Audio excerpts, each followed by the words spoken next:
So last week, Long over at Oak City completely saved my Woodward trip when he got the USD sole plate hardware out to me. Within about 48 hours, I think I had it in my hand and was drilling rivets out, got my skates back together, completely saved my trip. Again, thank you so much, Long, for doing that for me. But there was something else in that box that I ordered with it that I've been very excited to try out for a long time, and I never really talked about it, but today I want to talk about those, and that is the Famus Wheels that I used at Woodward.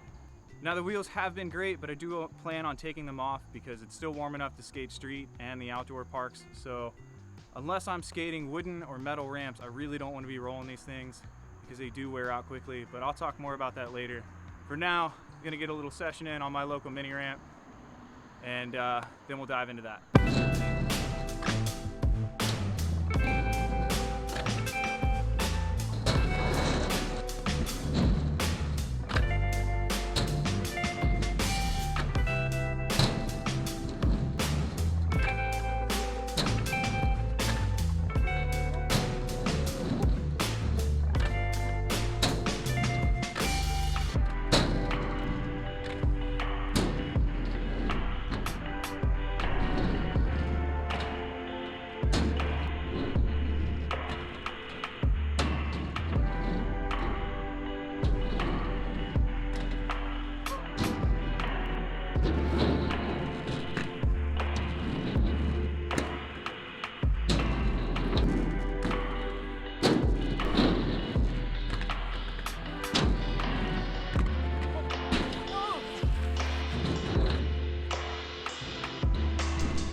Unfortunately, that was all of the skating I was able to get in this week, so no more skating in this episode, but if you're interested, stick around for a minute. I'm going to talk about these Famus wheels I used out at Woodward last weekend.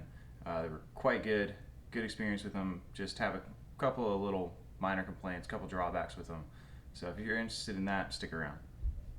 On the performance side of things, these wheels were absolutely awesome, completely as advertised, tons of extra speed, great coast, awesome grip.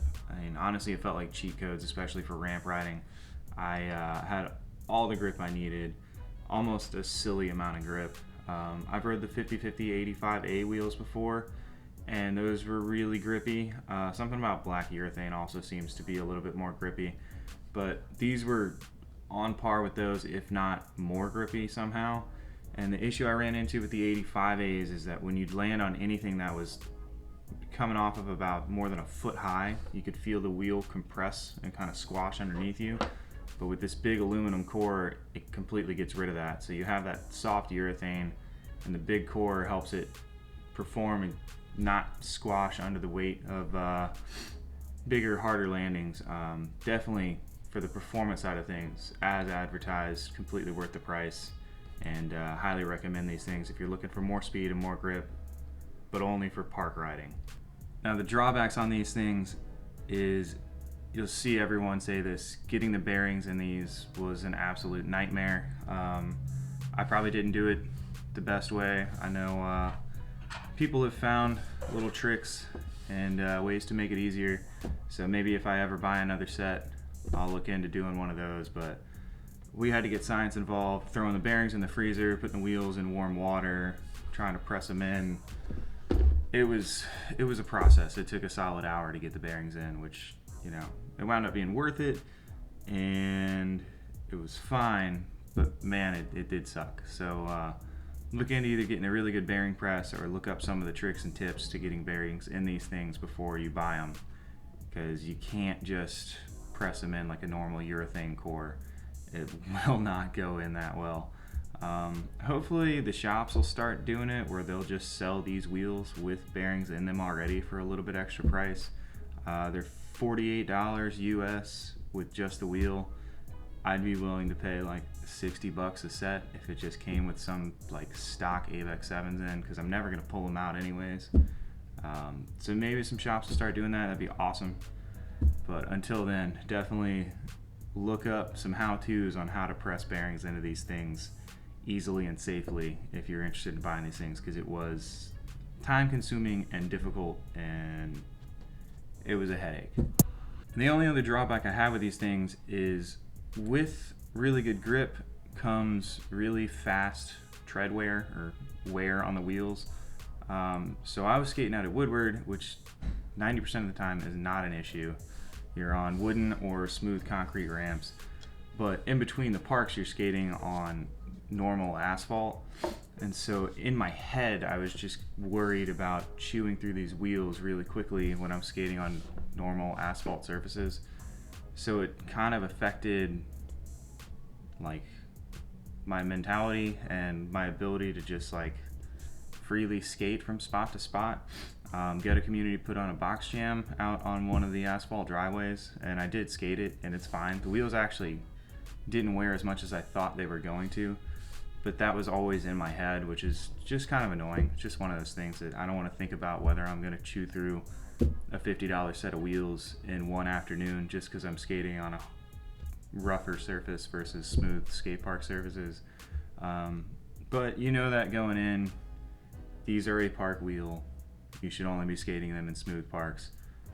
And for the little bit of skating I did between parks, it wasn't an issue, but it was, it's a little annoying to have that in the back of your head. So that's really the only other drawback I have with these, is it affected the way I was thinking skating from spot to spot, which kind of stinks. But other than that, the performance is absolutely worth the money. And if you know you're only going to be skating in like smooth parks, or especially like indoor wooden parks in the winter coming up, and you need grip because all those parks are extremely slippery, they are well worth the money.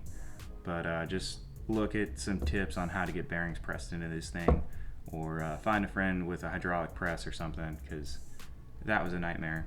But once you get them in, the performance is it's definitely the best wheel I've ever skated in an aggressive boot. So highly recommend them, but again, just look into those things. That's going to do it for this week. Should have more skating coming to you next week. Life should stabilize a little bit, should be able to get out and skate more. But until then, thanks for watching, thanks for subscribing, bye.